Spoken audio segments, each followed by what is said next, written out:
Ben Lyons here on behalf of Stagwell as our coverage of Sport Beach 2023 continues. It's only right that we're in the south of France and we're here with Tony Parker. It's great to see you out here at Thanks for having Lyons. me. No, thank you for having us here. I was around. I was just walking. Just loitering just around, came in. hanging I was around. like, oh, Sports Beach, that can be cool. Nice. Well, man, you have had such an incredible career on the court, obviously, but now you've got an incredible career off the court. Talk to me about your approach to business now that you're a retired player. It's funny now. I'm animated about giving back and try to share my experience with the young generation. And so I started with buying a basketball team. I bought a basketball team in 2014 in Lyons. It's the second biggest city in France. Then I bought the women's team in 2017, and then in 2019 I built my academy. And so now I have a huge academy where I try to create a platform for the next generation to make sure that they have a job when they finish school.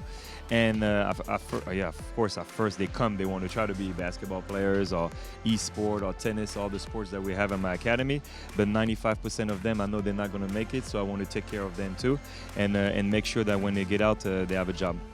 Well, that's the thing, right, is that sports can be such an entry point into a life beyond the court or be off the field. And you mentioned that kids might not make it all the way to the highest levels of the game like you did, but they've come to now admire the businessmen and women that their favorite athletes have become. But they will create, when they start with sports, they create a good work ethic, discipline, passion. They don't count their hours. And me spending time with my partners, a lot of companies, they want athletes profile because of that work ethic, and then we don't count our hours and we work very hard. And so I think that sports can only be a benefit for a kid because it will create good habits. We're here at Sport Beach, where we've been fortunate enough to have some of the world's biggest marketers and people representing the largest brands in the world here, all hanging out on the beach. What advice would you have for them about working with athletes, partnering with athletes, because it's different than a traditional investor or celebrity? Yeah, just to make sure that they see that if they passion, I think passion can do a lot of stuff. And so if you're like if you own a company and you try to build your team, that's what I will look for. People that agree with your vision, because as the main guy, you want to bring people together. I come from a team sport, so I believe in teamwork. You have to know everybody's position. Everybody is important in the company, and just go from there. And then if you somebody who wants to enter a big company, just dream big. Just dream big. I always tell my kids in my academy, dream big.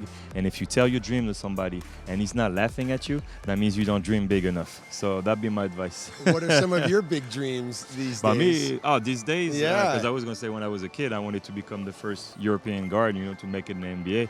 Everybody was laughing at me in France. They said, oh, you're too small, you're too skinny, you'll never make it. And now I'm laughing now. Yeah, well, then you became the first European player to win the finals MVP. We all know about that. But what are your dreams these days? Now, I just want to make sure I have an impact in our society, make sure that my investments are geared towards that, to help people, and just have fun. Right now I have a family, I have 2 kids, and so my dreams are a little bit different now. Now, obviously, your dream for Victor Wembanyama is starting to come true now, playing for hopefully the San Antonio Spurs and making the jump to the NBA. Talk to me about your earliest impressions of Victor. When did you first cross paths with him? He was 14. He was 14 when I first heard about him. Then he came to play for my team, in Asvel. So he's just an unbelievable kid, great potential.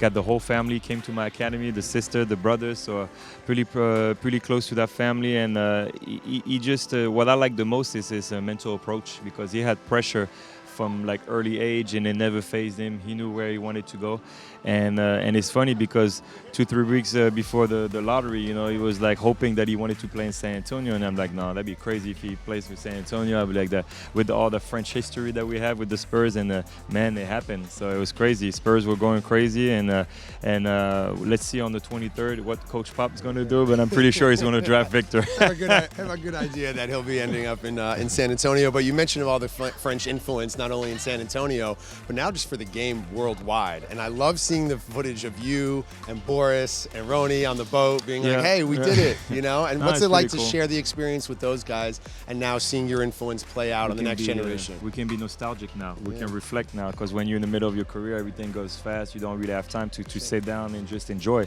And so for me this year, it was all about that this year. You know, we celebrating our 10-year anniversary, winning the first gold medal for French basketball. Got inducted into the Hall of Fame. So I've been very nostalgic this year, and going through like everything that we went and everything that we accomplished, you know, with the Spurs. And my kids, they're at an age now, they're 9 and 7, where they ask a lot of questions, so I can show them, you know, videos and everything that we did. And obviously they'll be with me in August for the Hall of Fame. So it's pretty cool. It's a wonderful moment in your life, like you said, reflecting back on that first gold medal for France and the Hall of Fame induction. Congratulations. Thank you. Talk to me about the currency of nostalgia for marketers, for brands, and how they can authentically tap into it. Into what? What you mean? Nostalgia, like, the idea that it kind of takes us back to a feeling that we had as when we were a child. I always feel like the US, they're really good at that, to remember the history, be respectful of the history. And in France, I always try to push people, like where they just created a Hall of Fame for French sports, you know, and I was talking about that, about it's important not forgetting our history, and it's good sometimes to take time and be appreciative, you know, because time goes really fast, you know, everybody wants things fast, you know, and I think sometimes it's just good to hit pause, you know, and just enjoy the moment. And to reflect and take a moment to appreciate what's come before you. Exactly. You know, we talked about your influence on the men's game, but obviously you've got great influence on the women's game, owning a team now. Very involved. Seeing that sport continue to gain popularity not only in the States, but around the world. Talk to me about your experience owning a women's team and how that has sort of maybe changed your perspective on basketball. I love it. I love it. I'm one of the ambassadors for United Nations, so I do a lot for equality for men and women. And so I always remember 2017 when I decided, you know, to buy the team. A lot of my employees, they were like, oh, we don't want to work for the women's team. And I was like, you know what, it's going to be very simple, you know. If you don't want to work for both, then you can just leave, you know, because I want to create a unique team, and I want a team where we do both, you know, we do men and women. And even now, every sponsor who comes to my team, if they only want to do men's team, like I don't want, you know, it's like if you want to come to the men's team, then you have to invest in the women's team. And it's been working very well for us, and we had an unbelievable year with my women's team. We won the championship. I've seen the posters around town, which is nice. And we won the European Championship too, so it's been a very successful year, so hopefully we can keep it going, and we're having more and more people in the stands. We're filling up arenas. If you told me 2-3 years ago that we'll do that with a women's team, I'd be like, it's tough, and it's been great.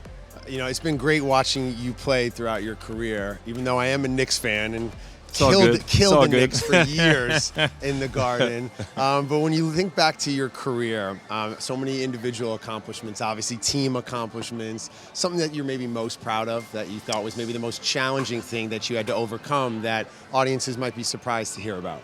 No, I think our championship in 2014, that'd be my favorite moment, because you know, I won the championship in 03. I was 21. Everything was going fast. Hard to realize, you know.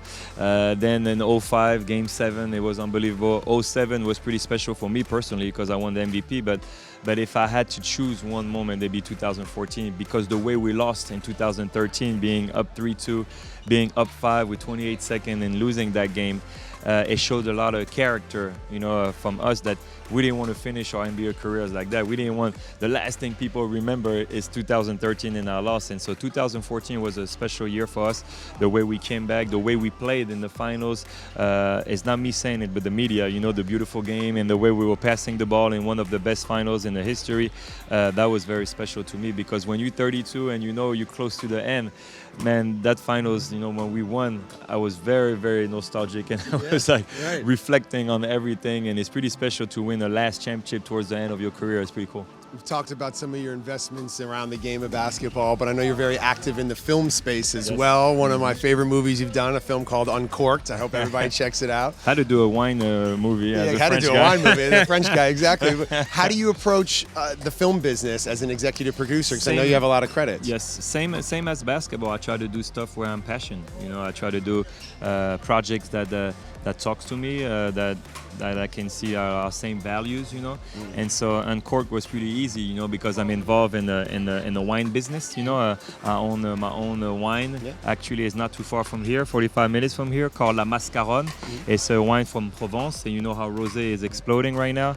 I have a champagne too, so I always loved that business. Always loved the passion of the people in that industry. It's pretty impressive, and so I wanted to do something that can reflect that, where you have somebody coming from a tough background and not really into the wine world, movie. because you know it's a tough world to get in, you know, Sure. because it's been in families for years, and it's very hard to invest in a good deal. But I met a great guy who, through mutual friends, and give me that great opportunity to invest in some of the best wines and champagne. Lastly, as we wrap up here, any advice for young entrepreneurs who are looking to get involved in different facets of business, whether it be technology, spirits business? I'm going to repeat myself, but dream big. You know, dream big. Don't put any limits. You know, if you're passionate about it, you know, just do it. You know, just go for it. Build your network. You know, meet the right people. Treat everybody the same, and usually good stuff will happen. You know, we ran out of time. We didn't even get a chance to talk about the ski resort that you're involved with. You got so many things happening. Next interview, next time. We'll be back at Sport Beach 2024 next year with Tony here. Tony, we appreciate the time. Thank you so much. Congratulations on all the fun things you have going on, and we hope to see you again here at Sport Beach.